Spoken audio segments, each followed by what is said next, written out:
Greetings everyone, welcome back to Bayonetta 2. Are you Umbra witches ready to go to chapter 8, an ancient civilization? We just boarded the Ark and now we are heading to what we known as a two-part level, to be honest.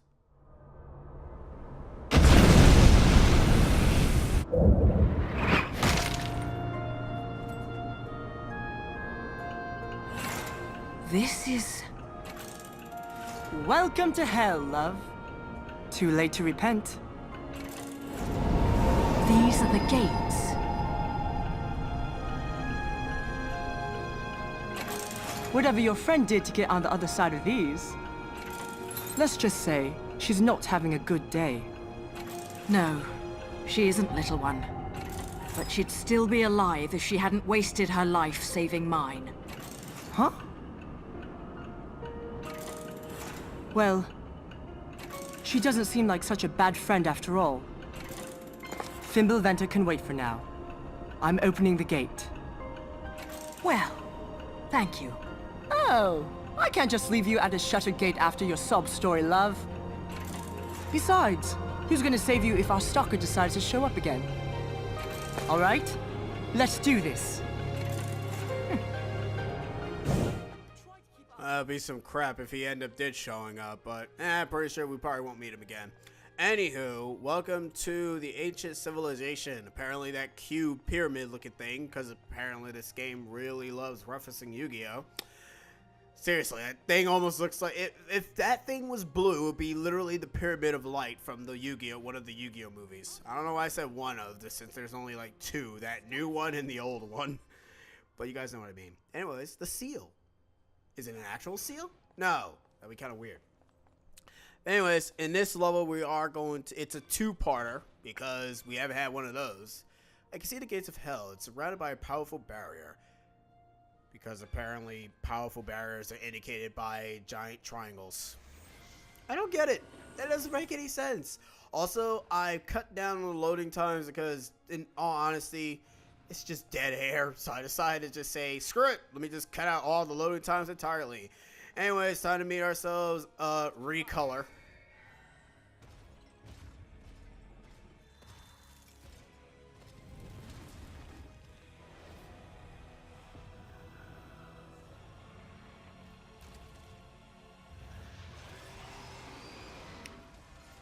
Hey! Yo, Inferno Bastards, we already got ourselves a mother effing dog. The only difference that you did is that you gave your dog 3 heads because, hell, enemies is funny. Also, you guys got it backwards. Cerberus is supposed to have 3 heads in the front, not 2 heads in the front and 1 up its ass, which I don't under. Why is there a head in its ass? What?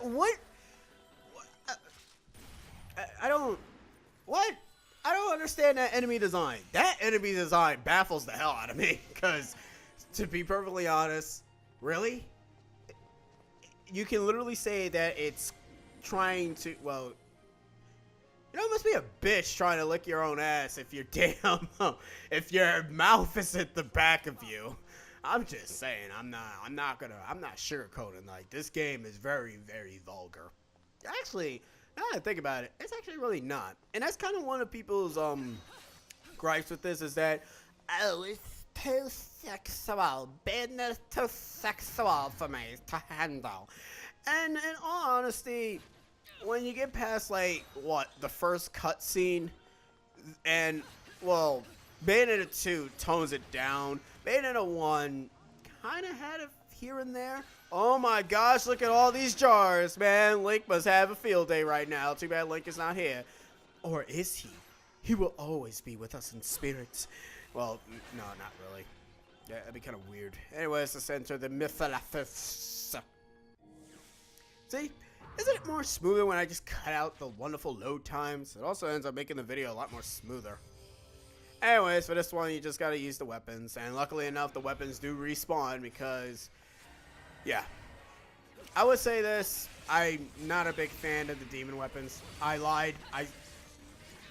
First off, they leave you wide open way too easily. You got this gun attack, which takes a while to charge up to use, which is, it's powerful, but not really. Well, it does a lot of knockback, but it's not really good for combat. And the wheel, self-explanatory, it's slow in execution, and that's kind of been annoying. If you really want to use something effective, I recommend just look at that. Look at that. It doesn't even do nothing to this guy. Like, he doesn't even, he gets hit, but he doesn't flinch, unlike the little idiots. So, yeah, that was a thing. Go away. I hate it. I'm not a fan of the demon weapons at all anymore. I said I was, but I actually don't like them. Angel weapons are a lot better. Ooh, look at that terrible score. And we got ourselves a full heart.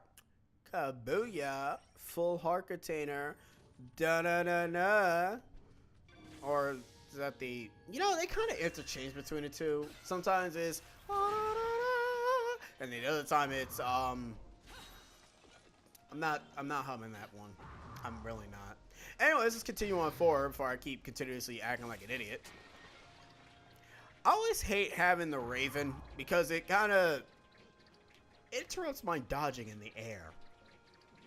Sometimes. Not all the time. Just sometimes.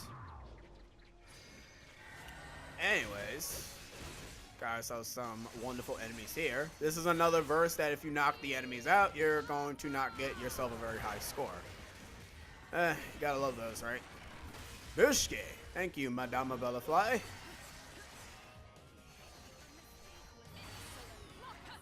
I gotta say, these enemies, they're sporadic. They're more sporadic than the angelic enemies, but I don't understand much of the infernal enemies, and I'm not sure if they're gonna bring them back in the eventual third game. If they do, kudos. If they don't, well, oh well. Then I guess that's their last hurrah. They're kind of sad though. I mean, let's see, because Bayonetta, to me, if there is a third game, which there probably is going to be. You know, Bayonetta is going to go with the Kingdom Hearts approach where every single game they keep introducing like another type of enemy. You got Kingdom Hearts 1 with Heartless, Kingdom Hearts 2, Nobodies, Kingdom Hearts Dream Job Distance, Nightmarians, Birth by Sleep, Unverse. And the only ones that stay is the Heartless, and the Unverse gets completely obsolete. And so the Nobodies are just based off class. Anyways, it's time for a recurring enemy. Hey, you guys remember the Golem? Remember when he was a circle enemy? Now he's a weird little Rubik's Cube. It doesn't even look like a cube, it looks like a triangle. He got an upgrade. He's not as annoying as his previous incarnation. And this is still the angelic version. And he just got a massive upgrade. He's got a little bit of a, you could say, an Acer touch. Why I say Acer touch? Well, I don't know. It just looks, I mean, well, we've seen what the emblem of Acer looks like. So anyways, once you've done enough damage to him, he'll break apart and you can be able to hit his core. After a while, once the core reforms, it will reform into its many amalgamations of weapons. This is its blade form. It just does slashes and it tries to poke you. Not really all that interesting, to be honest. We also don't kill it in this episode. We will actually be meeting this again. And yes, if you guys are questioning, we are indeed going to kill it the same exact way as we killed it in the first game. Except with a twist. I don't like the music that's playing though. Anyways, and there he is out. You can tell he's not dead because, well, kind of pisses off somewhere. Where the hell did he go? I could actually gotten a platinum. I'm a pure platinum. I'm sort of proud of myself, but then I'm not sort of proud of myself. I kind of still hate myself. I still suck at this game. But as I said before, I'm starting to suck majorly in this game. Anyways, welcome to Paradiso, Eternal Square. We're actually back at the first area that we came to when we first started the game. And we have to get... We need to get these pieces to restore the little gate for us to kick. But, of course, the Paradiso enemies ain't gonna let us go without a fight. Of course, take care of the buff mage. Nobody likes buff mage. Mages. Buff mage, wow. I know what you guys are saying. You should probably use other weapons and stop using the same exact combos. You know?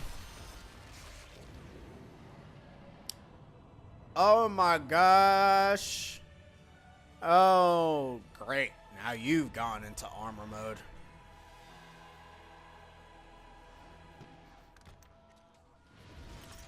By the way, you guys thought the Inferno enemies were annoying? This guy ain't no better. He also does the same exact blocking technique. And I don't mean like the traditional shielded angels that can just block your crap. No, this guy legitimately blocks you every single time. First off, where's the shield?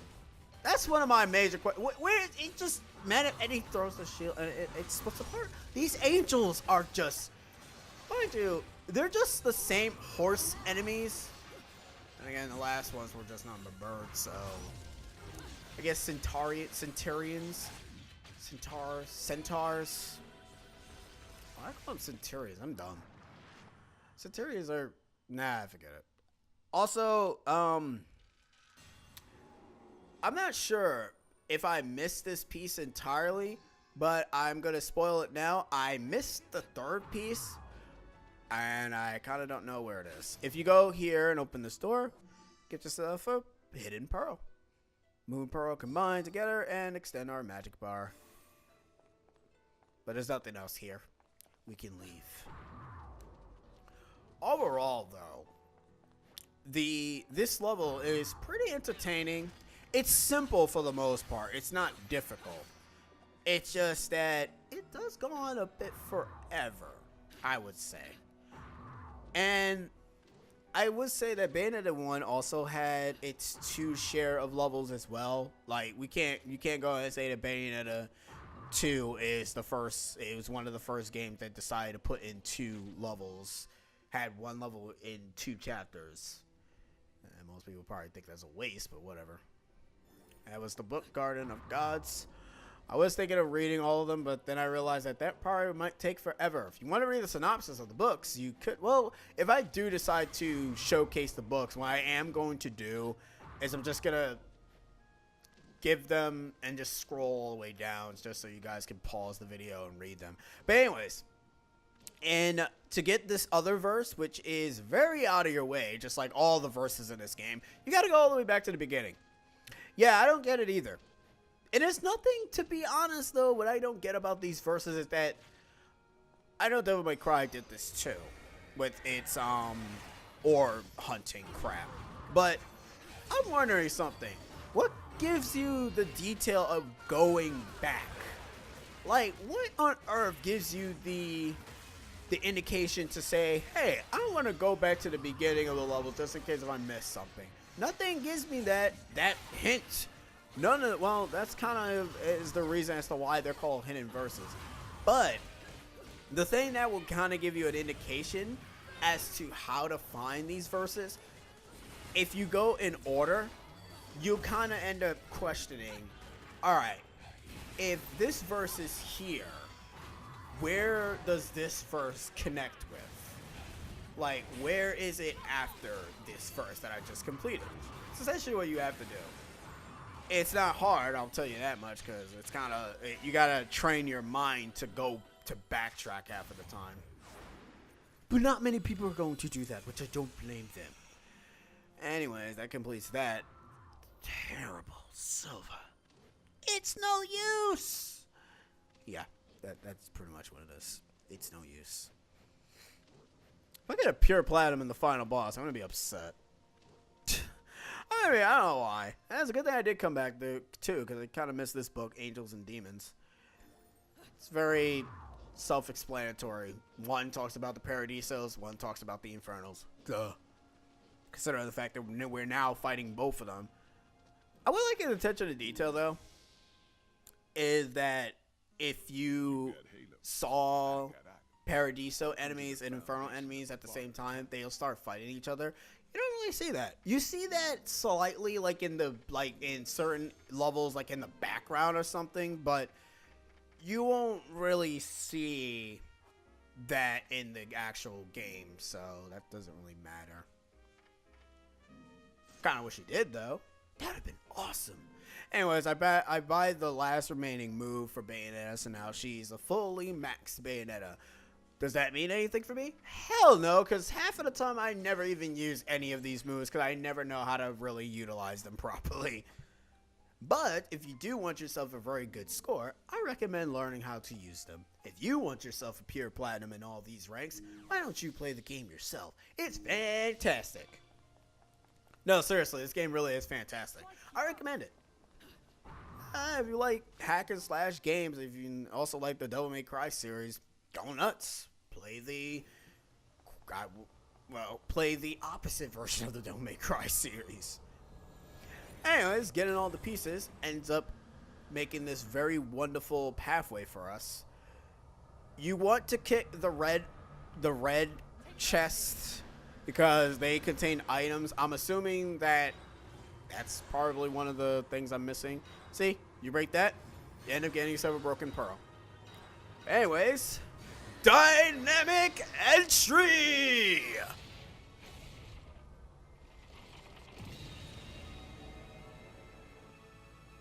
And with that, we end the part. Catch you guys next time. See yas!